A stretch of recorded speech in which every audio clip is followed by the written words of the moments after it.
Haryana bomb blast ਮਾਮਲੇ ਦੇ ਮੁਲਜ਼ਮ ਗਗਨਦੀਪ ਦੇ ਡੋਂਗਲ ਤੋਂ ਵੱਡੇ ਖੁਲਾਸੇ ਹੋਏ ਨੇ। ਗਗਨਦੀਪ ਦੇ ਵਿਦੇਸ਼ੀ ਕਨੈਕਸ਼ਨ ਦਾ ਪਰਦਾਫਾਸ਼ ਹੋਇਆ।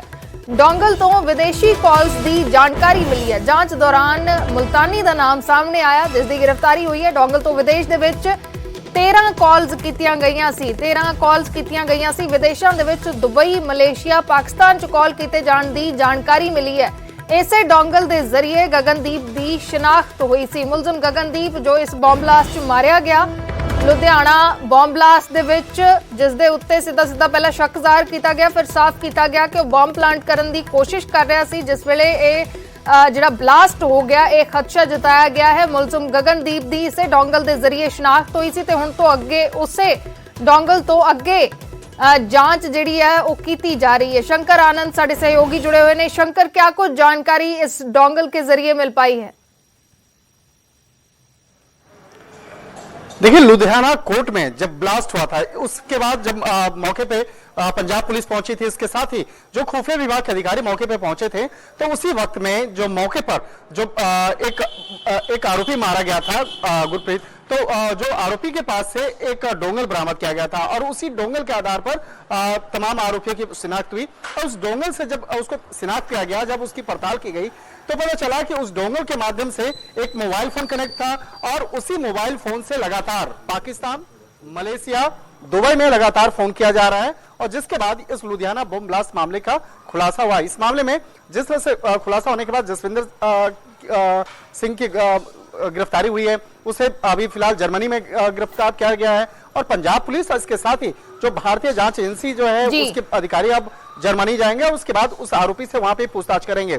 और जिस तरह से यहाँ पे डोंगल के साथ साथ इस मामले में यह जानकारी मिली कि जो मुख्य आरोपी मुल्तानी जो गिरफ्तार हुआ है, उसका सीधा संबंध पाकिस्तान की खुफिया एजेंसी ISI के साथ में है और पाकिस्तान की खुफिया एजेंसी के इशारे पर एक एजेंट के तौर पर वो काम कर रहा था। इसके साथ ही उसका कनेक्शन सिख फॉर जस्टिस नाम की जो संस्था है, जो भारत विरोधी गतिविधियों को अंजाम देती है, उसके साथ में सीधे तौर पर जुड़ रहा है। लिहाजा इस मामले की गंभीरता को देखते हुए सिख फॉर जस्टिस के खिलाफ आने वाले वक्त में और ज्यादा कार्रवाई देखने को मिल सकती है। खास तौर पर भारतीय जांच एजेंसी NIA की अगर बात करें, तो NIA में कई मामले जो हैं सिख फॉर जस्टिस के खिलाफ रजिस्टर्ड है। तो आने वाले वक्त में सिख फॉर जस्टिस संस्था और इसके साथ ही जो ऐसे आरोपी, ऐसे संदिग्ध आतंकियों के खिलाफ अभी कार्रवाई की जाएगी जो विदेश में रह करके भारत विरोधी गतिविधियों को अंजाम देने में जुटे हुए हैं। तो लुधियाना बम ब्लास्ट मामले में फिलहाल सिख फॉर जस्टिस और पाकिस्तान से जुड़े हुए कनेक्शन का जो तार है वो सामने आया है और कहा जा सकता है कि आने वाले वक्त में इस मामले पर कार्रवाई को अंजाम देते हुए कुछ और भी आरोपियों को गिरफ्तार किया जा सकता है। इसके साथ ही जो कुछ स्लीपर सेल हैं, खासतौर पर जो पंजाब में छुपे हुए स्लीपर सेल हैं, उसकी भी शिनाख्त करवाई जा रही है।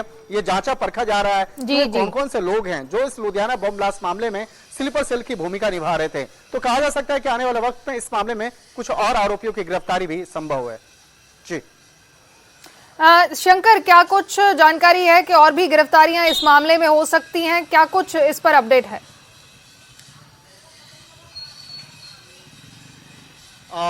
अगर देखिए इस मामले में बात करें कि जिस तरह से इस मामले में भूरा नाम का एक आरोपी, उसकी उसका नाम सामने आया है और इसके साथ ही कुछ ऐसे लोग भी थे जो मुल्तानी के संपर्क में सीधे तौर पे जुड़े हुए थे और उन्हीं के इशारे पर ये जो केमिकल है, जो विस्फोटक है, उसको लुधियाना में पहुंचाया गया था और लुधियाना कोर्ट में एक बड़े स्तर पर एक ब्लास्ट करने की तैयारी की गई थी।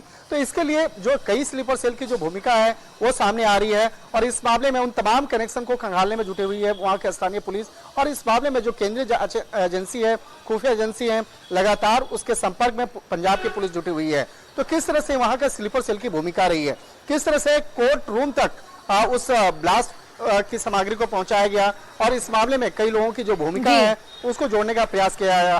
हालांकि इस मामले में पंजाब पुलिस का जो काम है, जिस तरह से पंजाब पुलिस ने इस मामले की तफ्तीश की है, वो काबिल तारीफ है और बहुत कम समय में उन तमाम कनेक्शन को सामने जोड़ करके लाया कि किस तरह से बाकायदा पंजाब पुलिस की जो इन्वेस्टिगेशन में सामने आया, मुल्तानी का नाम सामने आया और उसके बाद जिस तरह से इस मामले में जर्मनी की पुलिस को इस मामले में तत्काल जानकारी दी गई और जर्मनी पुलिस को इस मामले में रिक्वेस्ट किया गया कि उससे जुड़े काफी जो महत्वपूर्ण जो दस्तावेज और काफी जो कहा जा सकता है इनपुट जो हैं वो पंजाब पुलिस को मिले हैं और उसके आधार पर उसकी गिरफ्तारी होनी चाहिए और बाकी जो भी अन्य सबूत और जो भी कागजी कार्रवाई है वो उसको बाद में अंजाम दिया जाएगा। तो उसी के आधार पर जी। फिलहाल जर्मनी पुलिस के द्वारा मुल्तानी को वहां पर गिरफ्तार किया गया है और उससे जुड़े हुए तमाम जो ऐसे आरोपी जो सिख फॉर जस्टिस के लिए काम करते हैं उससे भी जुड़े हुए कनेक्शन को खंगाला जाएगा।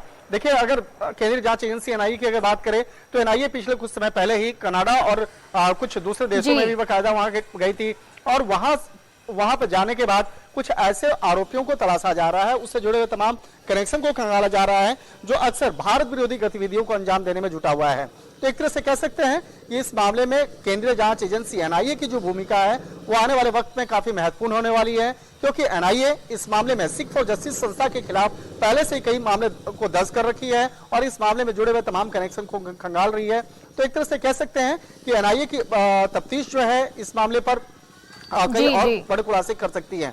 और इस जिस तरह से लुधियाना ब्लास्ट की अगर बात करें तो लुधियाना ब्लास्ट मामले में कुछ और भी आरोपियों को जल्दी हिरासत में लिया जा सकता है, क्योंकि इस मामले में जेल में बंद कुछ ऐसे ड्रग तस्कर का नाम सामने आ रहा है जो नशे की तस्करी करने में लगे हुए थे, लेकिन वो पैसे लेकर उस आतंकी संस्था के खिलाफ भी काम कर रहा था। खास तौर पर जो पाकिस्तान की जो खुफिया एजेंसी है आईएसआई, उसके इशारे पे काम करने वाले कुछ संस्थाओं के संपर्क में जुड़ा हुआ था।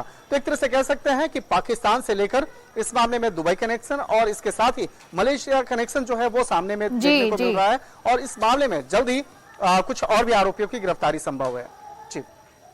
जी जी, शुक्रिया शंकर पूरी जानकारी के लिए। ਤਾਂ कई होर गिरफ्तारियां भी इस मामले च हो सकदियां ने। लुधियाना बॉम्ब ब्लास्ट ਨੂੰ ਲੈ ਕੇ लगातार नवे खुलासे हो रहे ने। जो गगनदीप की डोंगल मिली सी, जो मुलजम गगनदीप की डोंगल मिली सी लुधियाना कोर्ट दे विच मौके तो, उस डोंगल तो ये सारियां चीज़ां ने जिहड़ियां सामने आ रही ने, कनैक्शन जिहड़े ने सामने आ रहे ने। 13 कॉल्स विदेश दे विच इस डोंगल के जरिए कीतियां गईयां सी। गगनदीप की शनाख्त भी इसे डोंगल के जरिए हुई सी।